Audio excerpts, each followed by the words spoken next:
Welcome. I want to open with a riddle from the Cold War that is still unsolved.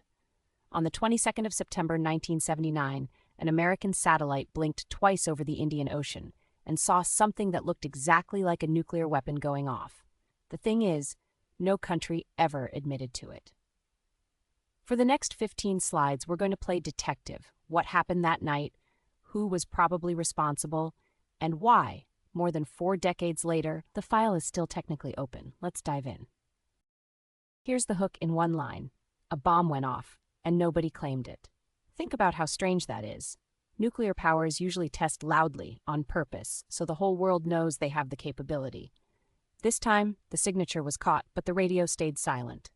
The evidence has been piling up ever since, but the official story never fully closed the case.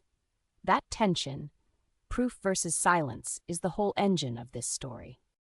Here's our roadmap, and it reads like a detective novel. First, we'll look at the flash itself and the machine that saw it, the Vela satellite. Then we'll meet the 2 main suspects, Israel and South Africa, and walk through the investigation that followed, including the panel that waved it away as a meteoroid. Finally, we'll stack up the evidence and give you the closest thing to a verdict the world has. 5 acts, 1 unsolved mystery. Act 1, The Spark. At exactly 52 minutes and 44 seconds past midnight, Greenwich time, a satellite registered something it was built to catch. Watch the little animation. The signal ripples out, the satellite rattles, and the star acknowledges it. That's the moment the whole mystery begins. 1 blink, then another, and history tilted. Let's look at what actually happened on screen. The Vela satellite caught a double pulse of light. 2 flashes, and the shape of that curve is the fingerprint of a nuclear explosion. It happened over the Prince Edward Islands, a lonely patch of ocean roughly halfway between Africa and Antarctica, about as far from curious eyes as you can get. The first peak is the shockwave, the second is the fireball. The event got several names: Event 747, Alert 747, the South Atlantic Flash, but they all describe the same terrifying possibility. Now the machine that saw it all. After the Partial Nuclear Test Ban Treaty in 1963, the United States put up a ring of satellites called Vela, each carrying optical sensors called bang meters, tuned to spot the exact double-hump light curve of an atomic blast. They were essentially the Cold War's snitches in space, and they were brilliant at the job. The catch? By 1979, Vela 6911 was running well past its design life, and its EMP sensor had already died. That little detail gave the skeptics a perfect excuse later. Here's the number that makes the skeptics sweat.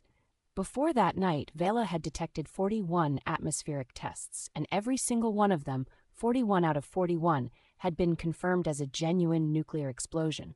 That's a perfect track record. So when satellite 6911 said bomb, there was every reason in the world to believe it. The panel's job, in effect, was to explain how the one perfect witness suddenly got it wrong. Now the suspects. On one side, Israel, a country American intelligence had long believed already possessed nuclear weapons and had every motive to run one secret test far from home. On the other, South Africa, which owned the Prince Edward Islands nearby and was quietly building its own weapons program. The geography is telling. The flash happened in South Africa's backyard. Most historians now think it wasn't an either-or at all. It was a partnership, a test run jointly with assistance, and a blind eye. Act 3, The Investigation. The Carter White House had a political problem. If this was a real test, someone powerful had broken the rules, and they'd have to do something about it. So they handed the data to a panel of academics, led by Dr. Jack Ruina. Watch the loop here. The evidence goes around, and then the check pops. The panel deliberated and landed on the least explosive answer they could find. The panel's verdict, delivered in mid-1980, was soothing. Probably a meteoroid hit the satellite, and its debris reflected sunlight into the sensors. Sounds tidy, right? Except the panel never produced an actual model showing that could happen. And here's the kicker. The anomaly they used to explain away the signal appears in the second pulse of every single confirmed nuclear explosion Vela ever saw. It's like saying the witness was wrong because they described the crime too accurately. But the meteoroid story didn't hold up inside the government either. The Defense Intelligence Agency, the national labs, and defense contractors all looked at the same data and reached a very different conclusion. Meanwhile, the radio telescope at Arecibo in Puerto Rico had caught an ionospheric disturbance at the exact same time, the kind of ripple you'd expect from a real blast. When the panel's first draft leaked, the intelligence community objected so loudly that officials like John Deutsch and Daniel Murphy had to call for a fresh look.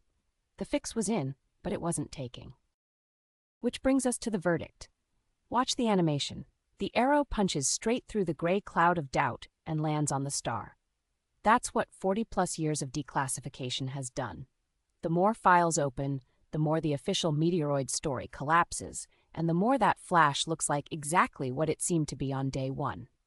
The conclusion most experts now accept: it was a covert Israeli nuclear test with South African help.